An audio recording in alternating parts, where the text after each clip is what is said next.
Dear students, welcome to master learner. जैसे हम सब लोग को पता है कि अभी एसएससी जेई का एग्ज़ाम ख़त्म हो गया है और रेस्पॉन्स शीट भी उसका आ चुका है और सब लोगों ने अपना नंबर मोर और लेस मैच कर लिया होगा। तो सबसे बड़ा जो कन्फ्यूज़न है कि आगे का कोर्स ऑफ एक्शन क्या रहेगा, उस चीज़ को डिस्कस करने के लिए ऑलमोस्ट हम लोग के मास्टर लर्नर के काफ़ी सारे फैकल्टी यहाँ अवेलेबल हैं। अभी हम लोग सारे तो नहीं हैं अवेलेबल, कुछ फैकल्टी अभी क्लासेस में बिजी हैं।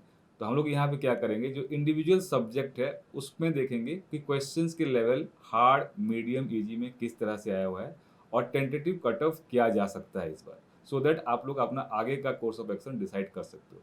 जी सर। बिल्कुल। घनश्याम सर ने जैसा बोला कि हम लोग ये डीप एनालिसिस करेंगे आगे सब्जेक्ट वाइज़। तो रीज़निंग में स्टूडेंट्स मैं आपको लास्ट ईयर पेपर कैसा था, इस बार पेपर कैसा था और इवन सारे सब्जेक्ट्स में लास्ट 5 ईयर की कट ऑफ क्या थी, ये भी लास्ट में वीडियो में आपको रिवील किया जाएगा। तो स्टूडेंट आज हम सब्जेक्ट वाइज़ एक तो डीप एनालिसिस करेंगे और लास्ट में कंक्लूड करेंगे कि अप्रोक्सिमेटली जो है कट ऑफ कितने तक जाएगी, मिनिमम कितनी होगी, ये लास्ट में हम लोग कंक्लूड करेंगे। सो कंप्लीट वीडियो देखिएगा, वन बाय वन हम लोग कंटिन्यू करेंगे। और सर जैसे ये एनालिसिस है, कोशिश हमारी ये है कि कम समय में आप लोग के दिमाग से जो स्ट्रेस अभी एग्ज़ाम के बाद आता है वो कम किया जाए, जिससे कि जो टाइम है आप लोगों का, ये सब अलग अलग तरह की चीज़ें आती है दिमाग में, होगा या नहीं होगा, उसके कारण टाइम काफ़ी ख़राब होता है। तो हमारा पर्पस यही है कि ये वीडियो देखने के बाद वो टाइम आपका ख़राब ना हो और उसको आप सही जगह पे यूटिलाइज कर पाएँ। बिल्कुल। And sir in this analysis basically हमने जो क्वेश्चंस थे उनको 3 कैटेगरी में क्लासिफाई करने का कोशिश किया है। That is easy question level हम बोल सकते हैं, मीडियम लेवल क्वेश्चंस थे एंड कुछ आपके पास हार्ड लेवल जो क्वेश्चन इनको आप बोल सकते हैं। अगर हम इनका बेस डिस्कस करें तो इजी लेवल क्वेश्चन कुछ ऐसे क्वेश्चन थे जो कि लगभग ऑलमोस्ट एवरी ईयर थोड़े रिपीटेटिव टाइप के क्वेश्चन होते हैं। मतलब same pattern same follow pattern, करते हैं। Yes exactly. थोड़ा बहुत चेंज होता है, डिजिट्स चेंज हो जाते जी। हैं, उसके बेस पे मतलब रिपीट होते रहते हैं। तो उसको बेसिकली हमने इजी की कैटेगरी में डिफाइन किया है। एक आपके पास में मीडियम लेवल की अगर हम बात करें तो मीडियम लेवल में like there were some question जो कि थोड़ा सा लाइक कैलकुलेशन इन्वॉल्व थी जिसमें विच मे टेक टाइम, या फिर थोड़ा लाइक स्टूडेंट प्रॉब्लम्स फेस कर सकते हैं उनको करने में। सो बेसिकली इसको हमने मॉडरेट मीडियम की कैटेगरी में डाल दिया है। बाकी हार्ड की कैटेगरी तो सर आगे देखिए, हार्ड क्वेश्चंस जो भी कैटेगरी है, ये हमने स्टूडेंट्स के फीडबैक और जो बच्चा एग्जाम में बैठ रहा है उसके अकॉर्डिंग हमने इन चीज़ों में कैटेगराइज किया है। वैसे सारे क्वेश्चंस जो है ऑलमोस्ट हमारा जो भी मेन कोर्स था या फिर शॉर्ट टर्म कोर्स, बिल्कुल सारे क्वेश्चंस कवर वहीं से हुए हैं, बस कुछ एक क्वेश्चंस को छोड़ने के बाद।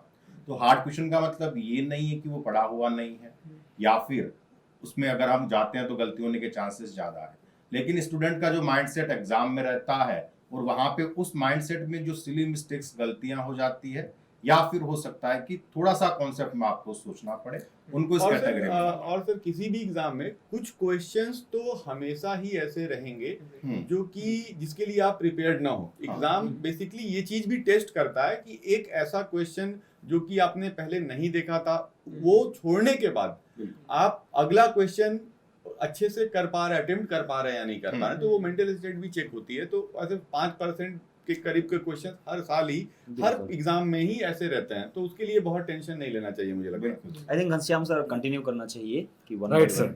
जी। तो चलो बच्चों, हम लोग स्टार्ट करते हैं वन बाय वन सब्जेक्ट। तो जैसे ही आप लोगों ने ये रेस्पॉन्स सीट डाउनलोड कर लिया होगा, ठीक है, तो अगर हम स्टार्ट करते हैं सब्जेक्ट वाइज, तो पहला सब्जेक्ट जो है वो बिल्डिंग मटेरियल है। ठीक, बिल्डिंग मटेरियल में जैसे कि हर साल इसका वेटेज काफ़ी ज़्यादा रहता है, इस साल भी वही रहा है। अगर हम चारों सेशन का देखेंगे पेपर, तो 15, 13, 14, 19 इस टाइप से क्वेश्चन आया हुआ है। ठीक है, अब जैसे मान लो कोई भी एक पेपर उठाते हैं हम लोग, जैसे ये हमारे पास हो गया 10 अक्टूबर 23 इवनिंग वाले का अगर देखते हैं, तो यहाँ ये इजी क्वेश्चंस का लेवल है, ये इजी क्वेश्चंस के नंबर हैं, और यहाँ ये मीडियम है और ये हार्ड है। यहाँ अगर देखोगे तो मोर और लेस तीनों का प्रोपोर्शन इक्वल है। ठीक है, बिल्डिंग मटेरियल में पर्सनली मैंने क्वेश्चन देखा हुआ, तो उसमें मुझे ये लगा कि कुछ क्वेश्चन ऐसे हैं जो पूरा फैक्चुअल बेस्ड है, तो उसको सॉल्व करना तभी पॉसिबल होगा एग्जैक्टली अगर आपने वो चीज़ पढ़ा होगा। तो आप ये एज्यूम कर सकते हो कि यहाँ से लगभग 2 से 3 क्वेश्चन छूट सकते थे। अगर उसको तुक्का मारा गया है तो उसमें नेगेटिव होने की चांसेस ज़्यादा है। ठीक है, तो बिल्डिंग मटेरियल क्या, एज यूजुअल कवरेज काफ़ी वाइड रहता है, क्वेश्चन नंबर ज़्यादा है इसमें, राइट। और अगर क्वेश्चन आता है तो वो 100% सॉल्व होगा, अगर नहीं आता है तो वहाँ सोच के सॉल्व करना थोड़ा सा डिफिकल्ट है। इस बार और एक चीज जो देखा गया है, जो रिपीट्स होते हैं जनरली एसएससी जी का पूरा क्वेश्चन टू क्वेश्चन जो रिपीट होता है वो कम हुआ है, थोड़ा कंसेप्चुअल टाइप से ये क्वेश्चन हुआ है, तो थोड़ा डीप में पढ़ने की इसमें जरूरत है। नेक्स्ट सब्जेक्ट अगर हम देखते हैं तो जैसे नेक्स्ट सब्जेक्ट हमारे पास है एस्टिमेटिंग। इसमें अगर देखते हैं जैसे यहाँ पे 9 अक्टूबर का, तो ये हमारे पास लगभग 38% क्वेश्चन जो है वो हार्ड कैटेगरी में आ रहे हैं। यहाँ पे हमारे पास हार्ड कैटेगरी में क्वेश्चन नहीं है, यहाँ भी हार्ड कैटेगरी में क्वेश्चन नहीं है, यहाँ करीब 13% क्वेश्चन हार्ड कैटेगरी में है। तो हार्ड कैटेगरी जिसे शुभम सर ने कहा कि हमने जो क्लासीफाई किया गया है ये बच्चों की एंगल से, जैसे अगर हम लोग एग्जाम जैसे चालू हुआ वहाँ से अगर देखेंगे तो अराउंड 250 से 270 टू 300 बच्चे से हमने इंटरेक्ट किया है, और उस प्रोस्पेक्टिव से बनाया गया है कि कितना क्वेश्चंस यहाँ से डुएबल है, राइट। तो हार्ड क्वेश्चंस पहले क्या होता था एसएससी में कि मोस्ट ऑफ द क्वेश्चन अगर देखोगे तो रिपीटेशन ज़्यादा था। इस बार थोड़ा सा ये ट्रेंड चेंज हुआ है और कॉन्सेप्ट की तरफ क्वेश्चन का ज़्यादा ध्यान है। तो हार्ड क्वेश्चन उस कैटेगरी में आ जाएंगे जो हम लोग कॉन्सेप्ट छोड़ देते थे और जो लगता था हमको कि ये शायद एसएससी जेईई में पूछा नहीं जाएगा। तो अगर मैं इस सब्जेक्ट के बेसिस पे और पहले बेसिस पे थोड़ा कंक्लूड करूँ तो अब हमारा जो एग्जाम है वो थोड़ा सा कॉन्सेप्चुअल की तरफ ज़्यादा जा रहा है। नेक्स्ट सब्जेक्ट अगर हम देखते हैं तो आरसीसी है। आरसीसी का क्वेश्चन नंबर्स दो एग्जाम में इधर 10-10 के करीब क्वेश्चन है, यहाँ हमारे पास क्वेश्चन नंबर कम हो गए हैं। तो सिमिलरली यहाँ अगर देखोगे तो यहाँ 33% का हार्ड क्वेश्चन है, राइट, इसमें हार्ड क्वेश्चन नहीं है। तो यहाँ भी मिक्स बैच टाइप का क्वेश्चन रहा है। यस डेफिनेटली वो किस दिन का एग्जाम था, कौन सा सेशन का था, उसके ऊपर तो कट ऑफ वेरी करता ही है। तो अगेन आरसीसी में कुछ क्वेश्चंस कोडल बेसिस से डायरेक्टली, और 2-3 क्वेश्चन ऐसे हैं जो काफ़ी ज़्यादा कॉन्सेप्ट डिमांड करता है। तो अगर वो कॉन्सेप्ट पे तुमने पढ़ते समय ध्यान दिया है तभी जाके वो क्वेश्चन हो पाएगा। वन लाइनर टाइप के क्वेश्चंस इस बार थोड़े से कम आए हैं। नेक्स्ट अगर हम देखते हैं स्टील में क्वेश्चंस ऑलमोस्ट कोड का क्वेश्चन था, जैसे लेसिंग के ऊपर क्वेश्चन था, बैटन के ऊपर क्वेश्चन था, विड्थ के ऊपर क्वेश्चन था, तो वो कोडल क्राइटेरिया वाला क्वेश्चन है। जैसे अगर यहाँ देखोगे 9 अक्टूबर वाले में तो सारा क्वेश्चन जो बच्चों के एंगल से लगा वो इजी डुएबल क्वेश्चन था, राइट। इसमें अगर देखते हैं हम लोग तो इजी क्वेश्चन हमारे पास 75% क्वेश्चन था। तो यहाँ कह सकते हो कि स्टील में थोड़ा सा जो क्वेश्चन है वो इजी टू मॉडरेट तरफ में ज़्यादा वेरी किया है, राइट। नेक्स्ट सब्जेक्ट अगर हम लोग डिस्कस करेंगे तो ये हाइड्रोलिक्स है। इसके लिए मैं आयुष सर को बुलाना चाहूँगा। सर देखिए हाइड्रोलिक्स में क्या है कि जैसे हाइड्रोलिक्स का ओवरऑल जो पैटर्न है वो वैसा ही रहा जैसा हमेशा से रहता है। और वैसे तो अभी हाइड्रोलिक्स के जो सर हैं वो एग्जैक्ट डिटेल में इसकी एनालिसिस देते ज़्यादा बेटर तरीके से, लेकिन ऐसे पेपर को कंपेयर करके उन्होंने कहा था कि पेपर जो है जैसा पहले आता था उसी के पैटर्न से आया है। और उनका ये कहना था कि जो इजी और मीडियम वाले क्वेश्चंस हैं वो तो सब लोगों ने ही बना दिए होंगे, हार्ड वाले क्वेश्चंस में कुछ लोगों को कंफ्यूजन हुआ होगा, ठीक है। वैसे इसमें अगर हम लोग परसेंटेज की बात करें तो जो 9 अक्टूबर को पेपर हुआ उसमें 36% हार्ड और 10 अक्टूबर को 40% हार्ड, तो इन्हीं दोनों में थोड़े हार्ड क्वेश्चंस थे। वैसे वेटेज इसका ठीक ठाक वेटेज था, 11 क्वेश्चन 10 क्वेश्चन के करीब आया है और वो कंसिस्टेंटली इसी के लगभग में आता है। अब हाईवे की अगर बात करें तो हाईवे का जो मैंने पेपर देखा है उसमें एक बात अच्छी दिखी मुझे कि जो इजी और मीडियम वाले क्वेश्चंस थे वो तो प्योर बनने वाले क्वेश्चंस थे, ठीक है। और जो हार्ड वाले क्वेश्चंस थे तो उसमें आपका बहुत ज़्यादा समय नहीं जाता। अगर आपने या तो उसमें कुछ ऐसा कंफ्यूजन था जो कि देखते ही आपको समझ में आ जाएगा कि यार ये तो क्वेश्चंस छोड़ने वाले कुछ क्वेश्चंस हैं, एक दो क्वेश्चंस ऐसे थे। बाकी इजी और मीडियम सारे क्वेश्चंस ऐसे थे जो कि जो क्लास में जिन्होंने भी क्लास किया होगा उन्हें वो सारा क्वेश्चन ही पढ़ा मिला होगा उन्हें और उन्होंने वो कर दिया होगा। और वेटेज भी थोड़ा मुझे इस बार कम लग रहा है, लेकिन पहले के कंपैरिजन में हाइड्रोलॉजी और हाईवे के वेटेज को बढ़ाया जा रहा है, तो उस हिसाब से वेटेज ठीक था। अगर टफ और इजी की बात करें तो मतलब पेपर जो पहला हुआ 9th को उसमें जो लोगों ने अटेम्प्ट किया होगा उनको कंपेरेटिवली बाकी और दिनों से उनके लिए थोड़ा आसान हो गया होगा पेपर, क्योंकि करीब 80% क्वेश्चन ही 9 अक्टूबर वाले दिन सबको आसान मिले होंगे। अदर उसके बाद वाले दिनों में करीब बहुत ज़्यादा का वेरिएशन नहीं है, तो इसमें कोई और प्रॉब्लम नहीं रही होगी तीनों में, बस वही एक फर्स्ट डे का ही थोड़ा आउटलायर था कि मैक्सिमम क्वेश्चन आसान थे, बाकी तो मिक्स था। अच्छा, हाइड्रोलॉजी की बात करें अगर हम लोग, तो हाइड्रोलॉजी में ऑल्दो यहाँ पर हमने कुछ हार्ड में डाला है, ठीक है, जैसे 10 अक्टूबर हुआ, 11 अक्टूबर हुआ, क्वेश्चन तो हमने हार्ड में डाला है, लेकिन इसमें भी एक एडवांटेज यही रहा दिखा जो मुझे, कि जो बनने वाले क्वेश्चंस थे वो जल्दी बनने वाले क्वेश्चंस थे, और जो कुछ क्वेश्चंस नहीं बनने वाले थे वो देख के छोड़ने वाले क्वेश्चंस थे, तो उसमें आपका समय नहीं जाता, ठीक है। तो ये वेटेज हो गया हाइड्रोलॉजी का। और वैसे मुझे ये बात लगती है, एक जनरल बात मैं ये कहना चाहूँगा कि देखिए, इजी और मीडियम क्वेश्चंस जो हैं या हार्ड जो क्वेश्चंस हम लोग कह रहे हैं, तो इजी मीडियम क्वेश्चंस तो आप लोगों से बनना चाहिए 100%, ठीक है। हार्ड ऐसे क्वेश्चंस हैं जो कि आइदर उसमें से आपने वो नहीं पढ़ा या नहीं देखा, कुछ परसेंटेज इसका है, और कुछ ऐसे हार्ड क्वेश्चंस हैं जिसमें कि 4 ऑप्शंस हैं, तो उसमें से 2 तो आप एलिमिनेट कर ले जा रहे हैं, लेकिन 2 क्वेश्चंस में आपको कंफ्यूजन है, उसको भी हमने हार्ड में रखा, ठीक है। लेकिन उसमें भी मुझे लगता है कि ऐसे क्वेश्चंस अगर हों जिसमें कि 2 क्वेश्चंस में आपको डाउट है, तो अटेम्प्ट करना चाहिए। और एक मुझे लगता है कि जब हम लोग के पीछे का हमारा कंसेप्ट ठीक होता है, तो जो हम लोग गेस भी लेते हैं इस तरह के क्वेश्चंस में, जो कि ऐसे अदरवाइज आप छोड़ के ही आ जाते, तो वो गेस लेने में जो एक्यूरेसी होती है वो 60-70% रहती है, वो 50-50% वाली बात नहीं रहती है वहां पर। तो ऐसे क्वेश्चंस को भी एटलीस्ट छोड़ना नहीं चाहिए एग्जाम में। सर आगे के क्वेश्चंस आप डिस्कस करें।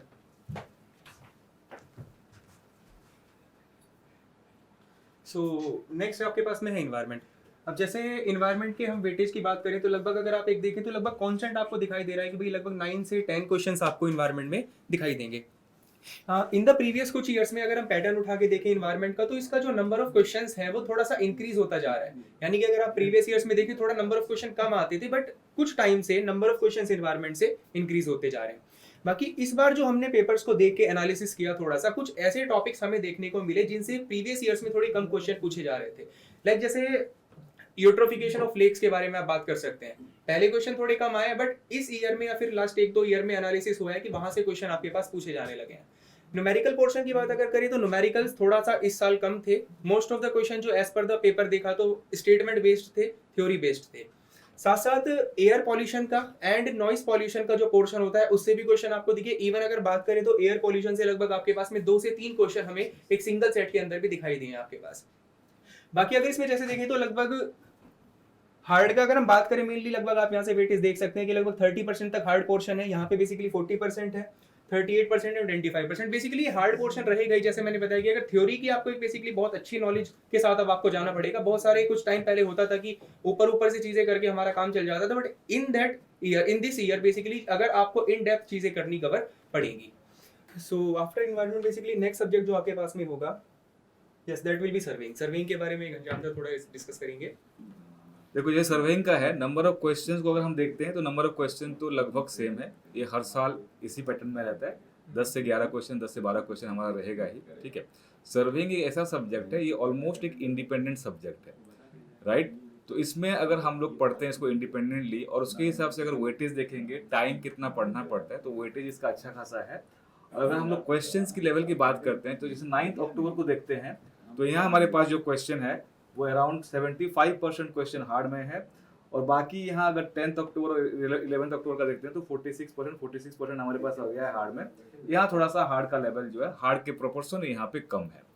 तो सर्वेइंग के भी क्वेश्चन में ड्यू वेटेज दिया गया है और नंबर ऑफ क्वेश्चंस को बहुत ज़्यादा चेंज नहीं किया है। जैसे आयुष सर ने कहा, अभी ऑफ लेट पेपर अगर देखते हैं हम लोग 2-3 साल में, तो ऐसा कोशिश किया जा रहा है कि हर सब्जेक्ट को कुछ वेटेज दिया जाए, ठीक है, एक्सेप्ट फ्यू सब्जेक्ट। जैसे कुछ सब्जेक्ट का हमेशा डोमिनेंस रहता है, उसमें बिल्डिंग मटेरियल हो गया, सॉइल हो गया, इन सब्जेक्ट का थोड़ा सा डोमिनेंस ज़्यादा रहता है। अदरवाइज शायद एसएससी भी ये कोशिश कर रहा है कि हर सब्जेक्ट का वेटेज जो है वो मोर और लेस सेम रखा जाए। Yes sir. सो नेक्स्ट है आपके पास में सॉइल मैकेनिक्स। अब सॉइल मैकेनिक्स जैसे in every exam he one of the most important subject रहता है और एसएससी में भी हर बार नंबर ऑफ क्वेश्चन काफ़ी आते हैं इससे। सो यहाँ पर भी अगर आप देखें तो लगभग 9 से 10 क्वेश्चन से लेके 12 क्वेश्चन तक का लगभग वेरिएशन आपके पास में है। एंड सॉइल मैकेनिक्स में अगर बात करें देयर वर सम क्वेश्चन जो कि डायरेक्टली स्ट्रेट फॉरवर्ड थे, जो हर साल का ही सिस्टम रहता है हमारे पास में। बट इसके अलावा कुछ ऐसी चीजें थी जो हमारे पास में डायरेक्टली कोडल वैल्यूज पूछी गई हैं। लाइक अगर हम बात करें, कुछ डायरेक्टली 1-2 कोड का डाटा था जो अगर आपको थोड़ा उसका नॉलेज है तो आप उसको आंसर कर पाएंगे। लाइक जैसे फुटिंग से रिलेटेड आपके पास में डायरेक्टली वैल्यूज पूछी जा रही हैं कि कितनी कम से कम आपके पास में डेप्थ होनी चाहिए। सो इन दैट केस सर हम ये कह सकते हैं कि एक बच्चे का जो पहले कहीं ना कहीं रहता था कि चीजें डायरेक्टली फॉर्मूला बेस्ड आ रही थी या फिर डायरेक्टली स्टेटमेंट्स पूछ लिए जाते थे, खाली इतने से काम नहीं चलेगा हमारे पास। बेसिकली वन लाइनर से काम नहीं चलेगा। अगर प्रीवियस ईयर क्वेश्चन उठा के देखते हैं तो most of the questions one liner था, कि एक लाइन क्वेश्चन का है और वहाँ से डायरेक्ट जवाब होता था। इस बार नॉट करेक्ट काफ़ी जगह पे पढ़ लिखा गया था, तो क्वेश्चन ढंग से पढ़ना है। फिर मल्टी सिलेक्ट क्वेश्चन था, राइट?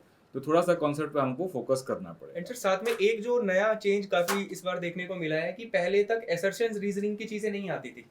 इस बार क्या हो रहा है कि लाइक इंजीनियरिंग सर्विसेज का अगर आप देखो, जैसे वहां पे आता है, साथ साथ यहाँ पर भी कुछ कुछ असर्शन रीजनिंग के क्वेश्चन कुछ इंक्लूड करे गए हैं एसएससी एग्जाम में। Right. तो ये एक नया चेंज है जो बेसिकली देखने को मिलेगा इस बार आपको। बिल्कुल बिल्कुल। बाकी ओवरऑल अगर बात करें तो थियोरेटिकल चीजें ज्यादा थी सॉइल मैकेनिक्स में, न्यूमेरिकल पोर्शन थोड़ा कम था और जो था वो थोड़ा इजी था, आप उसको मतलब कर सकते थे, ऐसा ज्यादा कैलकुलेशन इन्वॉल्व नहीं थी। बाकी इसके बाद में नेक्स्ट अगर हम बात करें, सो यस नेक्स्ट सब्जेक्ट आपके पास में है इरिगेशन। इरिगेशन के बारे में आगे सर प्रोसीड करेंगे। Madan sir please.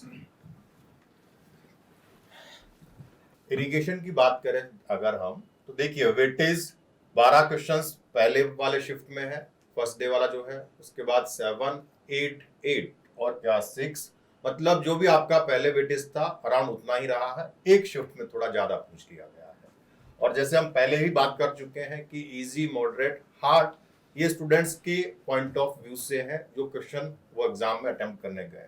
ऐसा नहीं बोल रहा हूँ कि कोई स्टूडेंट 100% क्वेश्चन नहीं अटेम्प्ट कर पाएगा, बिल्कुल एक आध शिफ्ट में एक या मुश्किल से 2 क्वेश्चन होंगे जो नहीं बन पाएंगे। हो सकता है जिसने सबसे बहुत अच्छी पढ़ाई करी हो, कॉन्सेप्ट वगैरह सब ठीक है और उसके पास सफिशिएंट टाइम रहा है एग्जाम में, तो वो सारे क्वेश्चंस अटेम्प्ट कर सकता था। ठीक है, हार्ड वाले में हमने जैसे कुछ क्वेश्चंस डाल दिए हैं कि एक आधा क्वेश्चन मेरे को दिखा जो जनरली लोग सिलेबस में कवर नहीं कर सकते हैं, कॉमन सेंस से लेकिन वो क्वेश्चन किया जा सकता है। ठीक है, उसके अलावा जैसे मेरी आयुष सर से भी बात हो रही थी, इस बार कुछ स्टेटमेंट वाले क्वेश्चंस पूछे गए हैं, जैसे 4 स्टेटमेंट दे दिए गए हैं, वहां पे लोगों को थोड़ा कंफ्यूजन हुआ है। वैसा इरिगेशन में भी है, तो वहां पे भी उन क्वेश्चंस को इनमें डाला गया है। उसके अलावा कैलकुलेटिव जो क्वेश्चंस थे उनमें कैलकुलेशंस थी लेकिन इतनी ज्यादा टाइम कंज्यूमिंग नहीं थी। जैसे एक ड्यूटी डेल्टा वाला क्वेश्चन था, एरिया पूछा था किसी एक आध क्वेश्चन में, तो मेरे अकॉर्डिंग पेपर स्कोरिंग था और ये एवरेज स्टूडेंट के अकॉर्डिंग ये जो हमने क्लासिफाई किया है ये उनके अकॉर्डिंग है। किसी इंडिविजुअल के लिए हो सकता है कि सब हार्ड में चला जाए, किसी के लिए हो सकता है सब कुछ इजी में चला जाए। नेक्स्ट है स्ट्रेंथ ऑफ मटेरियल। तो क्वेश्चंस जो है कम पूछे गए हैं लेकिन आसान है, स्ट्रेट फॉरवर्ड, रिएक्शंस पूछ ली हैं, थोड़ी बहुत कैलकुलेशंस बोल सकते हैं, एक डिफ्लेक्शन वाला क्वेश्चन था उसमें है। बाकी आपका शेयर फोर्स पूछ लिया है, कभी कहीं बेंडिंग मोमेंट पूछ लिया है। तो इस बार एसएफडी और बीएमडी वाले चैप्टर की इंपॉर्टेंस रही है और ये सब्जेक्ट जो है कॉन्सेप्चुअल बहुत होता है, तो मेंस में इससे इस बार क्वेश्चंस ज्यादा पूछे जाने के चांसेस हैं। बाकी रेलवे में जैसा अलाउद्दीन सर से बात हुई है, तो वैसे भी इसका वेटेज कम होता है तो लोग कम पढ़ते हैं, उस चक्कर में कई बार इसको हार्ड में डाल दिया जाता है क्वेश्चन। ठीक है, तो जितना वेटेज है स्टूडेंट ने इसको कम टाइम दिया होगा तो उनके लिए हार्ड हुआ होगा। बाकी हर एक पेपर में 2-2 क्वेश्चंस पूछे गए थे। इसके बाद एसपी वाई सर को मैं बुलाना चाहूंगा जनरल इंटेलिजेंस एंड रीजनिंग के लिए। सर स्टूडेंट्स, अगर हम जनरल इंटेलिजेंस एंड रीजनिंग की बात करें तो आप सभी को पता है यहाँ नंबर ऑफ क्वेश्चन की तो बात ही नहीं होनी चाहिए, 50 क्वेश्चन फिक्स है। ये पिछले साल भी वही था, उसके पिछले साल भी वही था, इस साल भी वही था। जनरल इंटेलिजेंस एंड रीजनिंग में एक बड़ा पोर्शन जो है रीजनिंग का होता है 50 क्वेश्चन, और उसमें मैक्सिमम क्वेश्चन स्टूडेंट जो होते हैं वो उनकी वैरायटी जो होती है वो रिपीटेड होती है। इस बार थोड़ा सा स्टूडेंट पैनिक इसलिए हुआ कि 50 क्वेश्चन में से अगर मैं 3 टॉपिक मर्ज कर दूं, कौन कौन से? कोडिंग, डिकोडिंग, सीक्वेंस सीरीज और एनोलॉजी के क्वेश्चन, ये तीनों मिला दूं तो 20+ क्वेश्चन हो रहे हैं। इसमें जो 9 अक्टूबर का सेशन है, 10 अक्टूबर का सेशन है और 11 अक्टूबर का, इन सब में इन्होंने पहली बात एक फिक्स रखी है कि वेरिएशन नहीं रखा है, सेम टाइप का पेपर रख रखा है। अगर एक क्वेश्चन पेपर फोल्डिंग का इसमें है तो एक ही क्वेश्चन यहां भी है, एक क्वेश्चन यहां भी है और एक क्वेश्चन यहां भी है। सेम पैटर्न फॉलो किया है सारे पेपर को बनाने में। अगर मैं कह रहा हूं सीक्वेंस एंड सीरीज, एनोलॉजी और कोडिंग डिकोडिंग को मिला के 20+ क्वेश्चन जा रहे हैं, तो ये सब में जा रहे हैं। अब स्टूडेंट, सीक्वेंस एंड सीरीज जो होता है वो डिफिकल्ट टॉपिक होता है, ठीक है, जनरली हर किसी बच्चे के लिए, क्योंकि ये बिल्कुल कोड की तरह डिकोड करना हो, कोई आपको कोड दे उसको डिकोड करना हो, मतलब पासवर्ड किसी का हैक करना हो, उस जैसा होता है। तो इनका नेचर क्या होता है, डिफिकल्ट होता है। अब इसने यही क्वेश्चन ज्यादा दे दिए, जिसके सेट में पहले क्वेश्चन ये आ गए, उसी में लग गए, टाइम वेस्ट कर दिया। तो यहां पे जो मैंने हार्ड बना रखा है वो कैटेगरी स्टूडेंट वही है जो टाइम टेकिंग क्वेश्चन थे बस, अदरवाइज रीजनिंग में टफ क्वेश्चन थे ही नहीं। तो मान के चलिए जो मैंने 22% दिया है, इसमें यहां भी 20%, यहां भी 20% एंड यहां पे 18%, ये परसेंटेज जो हार्ड क्वेश्चन थे वो टाइम टेकिंग क्वेश्चन थे। और बेसिकली वो वही क्वेश्चन है ये 3 टॉपिक वाले। कौन कौन से, sequence series, coding decoding and analogy. Otherwise आप मेरे से पेपर पूछोगे, जो पढ़ के गया है, जो मास्टर लर्नर की क्लास लेके गया है, उसको हर क्वेश्चन मिला है। डाइस प्रॉब्लम से भी क्वेश्चन मिला है, आपको डिक्शनरी लॉजिकल रैंकिंग से भी क्वेश्चन मिला है, आपको पेपर फोल्डिंग से भी क्वेश्चन मिला है, जो भी टॉपिक आप पढ़ के गए। हाँ, एक चीज बड़ी इंपॉर्टेंट मैंने देखा जब चारों सेट को एनालाइज किया, क्वांट के एक भी क्वेश्चन नहीं है इस बार। प्रीवियस ईयर या उसके भी पहले लगभग 3 से 4 क्वेश्चन या तो परसेंटेज से, टाइम स्पीड डिस्टेंस से, वेन डायग्राम से, यहां से क्वेश्चन हुआ करते थे। इस बार इस किसी भी एक टॉपिक से एक भी क्वेश्चन नहीं है। आई बात समझ में। दूसरा, कुछ टॉपिक को बिल्कुल हटा दिया है, इस बार प्रेफरेंस ही नहीं दिया। जैसे पेपर फोल्डिंग से एक क्वेश्चन हर सेट में पूछा है, हर बार 3 से 4 क्वेश्चन हुआ करते थे, ठीक है।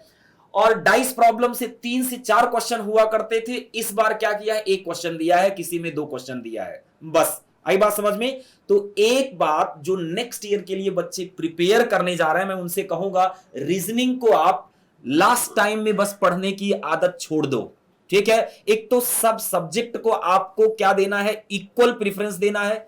कहां से ज्यादा पूछ देगा, कहां से कम पूछ देगा, इस चक्कर में कतई मत पढ़िए। जो भी 20 से 21 टॉपिक्स हैं, सबको आपको पढ़ के जाना है।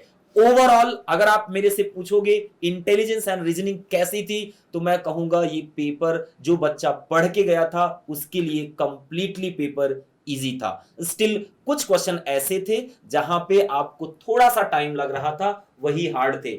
हमने मॉडरेट क्वेश्चन जो रख रखे, आप देखिए यहां पे 26%, 24%, 30%, 22%। लाइक ब्लड रिलेशन का क्वेश्चन आ गया, फैमिली ट्री बनाने में थोड़ा टाइम लग रहा है, ठीक है। और कुछ क्वेश्चन ऐसे आ गए जहां बॉडमास का रूल लगाना है, वहां आप थोड़ा कंफ्यूज हो रहे हैं। कनेक्टर्स को आपको रिप्लेस करना है, वहां थोड़ा कंफ्यूज हो रहे हैं। अदरवाइज ओवरऑल जो पढ़ के गया है, मास्टर लर्नर से बहुत बच्चों से भी बात हुई, वो सारे बच्चे क्वेश्चन करके आए हैं। बस एक ही चेंज प्रीवियस ईयर और इस ईयर में था कि इसने इस बार इन 3 डिपेंडेंट टॉपिक को, जिसे मैं कहता हूं कि एक ही कैटेगरी में इनको मानता हूं, sequence series, coding decoding and analogy वाले क्वेश्चन 20% से ज्यादा हर सेट में पूछे गए हैं, ठीक है। अदरवाइज पेपर बिल्कुल आसान था, ठीक है। अभी स्टूडेंट्स, अब वो मोस्ट इंपॉर्टेंट जो है एनालिसिस, जो हमारे पास लास्ट 5 ईयर की स्टैटिस्टिक्स है, वो मैं घनश्याम सर को बुलाना चाहूंगा और बाकी सारे अपने रिस्पेक्टेड फैकल्टीज को बुलाना चाहूंगा।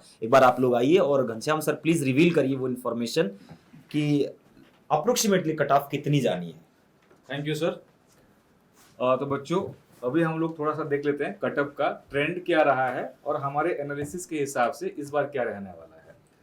तो जैसे ये अगर देखते हैं तो हमने 2018, 19, 20, 21, 22 का ये कटअप का डेटा डाला हुआ है। तो लास्ट ईयर की अगर हम बात करते हैं तो जनरल कैटेगरी में 111 गया था, ओबीसी में हमारे पास 108 था और ये बाकी रेस्पेक्टिव कैटेगरीज में कटअप दिख रहा है। तो जैसे सब सर लोगों ने कहा कि इस बार जो पेपर है रिपीटेटिव नेचर कम था, यानी कि as it is question repeat नहीं हुआ था, कॉन्सेप्चुअल क्वेश्चंस ज़्यादा था। जैसे आयुष सर ने भी कहा, मदन सर ने भी रिपीट किया उस स्टेटमेंट को, बाकी हमारे जो सर लोग हैं उनसे भी बात हुई, तो सबका ये कहना है कि मल्टी सीलेक्ट क्वेश्चन में क्या दिक्कत होता है कि अगर एक ऑप्शन भी डाइसी है और वो आपको परफेक्टली नहीं पता है, तो वो क्वेश्चन फिर थोड़ा सा फंस जाता है, उसमें दो ऑप्शन में काफ़ी कन्फ्यूजन होता है। तो keeping these things in mind, जैसे नॉट रिपीटेटिव, दूसरा हो गया तुम्हारे पास multi select question, conceptual clarity ज़्यादा होना, थोड़ा बहुत कैलकुलेशन होना, और सब्जेक्ट का वेटेज वेरी होना। जैसे कुछ सब्जेक्ट हम लोग नहीं पढ़ते बिल्कुल भी, उसमें से भी क्वेश्चन आ जाना, किसी से जो सब्जेक्ट को हम लोग ज़्यादा वेटेज देते हैं उसमें से कम क्वेश्चन आना।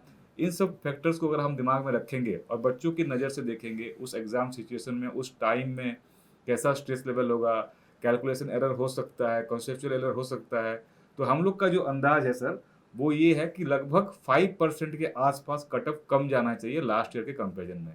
तो अगर 111 हमारा गया है जनरल कैटेगरी में, तो हम लोग ये एज्यूम कर सकते हैं कि 105 से 110 तक का अगर बन रहा है, राइट, तो हो जाना चाहिए। अगर 110 से प्लस है तो हमारे हिसाब से श्योरिटी ज़्यादा है। मतलब उनको मेंस की प्रिपरेशन हाँ, कर करनी लेना चाहिए। वैसे मैं बोलूँगा सर कि अगर आपको थोड़ा बहुत भी लग रहा है कि इस रेंज के आसपास हो तो मेंस की तैयारी कर लेना चाहिए, कि एनीवे आप अगर मेंस की तैयारी कर रहे हो तो कुछ तो एडवांटेज आपको आगे भी मिलने वाला बिल्कुल है। बिल्कुल। इस सोच में टाइम खराब मत करो कि होगा तो मैं मेंस की तैयारी करूंगा, क्योंकि अभी वैसे भी मेंस के लिए हमारे पास बहुत ज़्यादा टाइम अवेलेबल नहीं नहीं है। है। तो बिना टाइम वेस्टेज किए हुए, राइट, ज़्यादा एनालिसिस पैरालिसिस मत करो कि 105 होगा तो क्या होगा, 104 होगा तो क्या होगा। आप लोग अपना तैयारी चालू करो। और लास्ट ईयर भी हमने कुछ इसी तरह से वीडियो बनाया था, और उसमें जो कट ऑफ हम लोगों ने प्रेडिक्ट किया था that was approximately correct I think, जी। राइट। तो उसी हिसाब से अपना तैयारी आप लोग चालू कीजिए, और बाकी मास्टर लर्नर का पूरा सपोर्ट आपको रहेगा। जैसे मैंने पहले भी कहा, कुछ हमारे फैकल्टीज़ अभी क्लास में बिजी हैं, जैसे अलाउद्दीन सर हो गए, हमारे फ्लूइड वाले सर हो गए, और दो फैकल्टीज़ हैं वो सारे अभी क्लास ले रहे हैं तो वो लोग नहीं आ पाए। तो बाकी हम लोगों ने यहाँ पे एक आपके लिए ये वीडियो बनाया गया है, राइट, इसको देखें और बाकी आगे की अपना तैयारी करें। हम लोग से जो भी सपोर्ट बन पाएगा हम लोग करेंगे।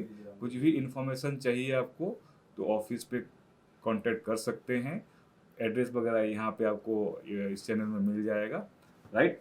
सो आई थिंक सर लोग का बहुत बहुत धन्यवाद, सब ने काफ़ी टाइम निकाला, और सब सर ने ऑलमोस्ट 300 स्टूडेंट के लगभग हम लोगों ने डेटा निकाला है, और उससे ये हमारा इन्फॉर्मेशन आया है। तो मोस्ट प्रोबेबली इस बार भी हमारा जो प्रेडिक्शन है वो ठीक रहेगा, and for that thank you all. Okay students, all the best. और आप सबको ऑल द बेस्ट।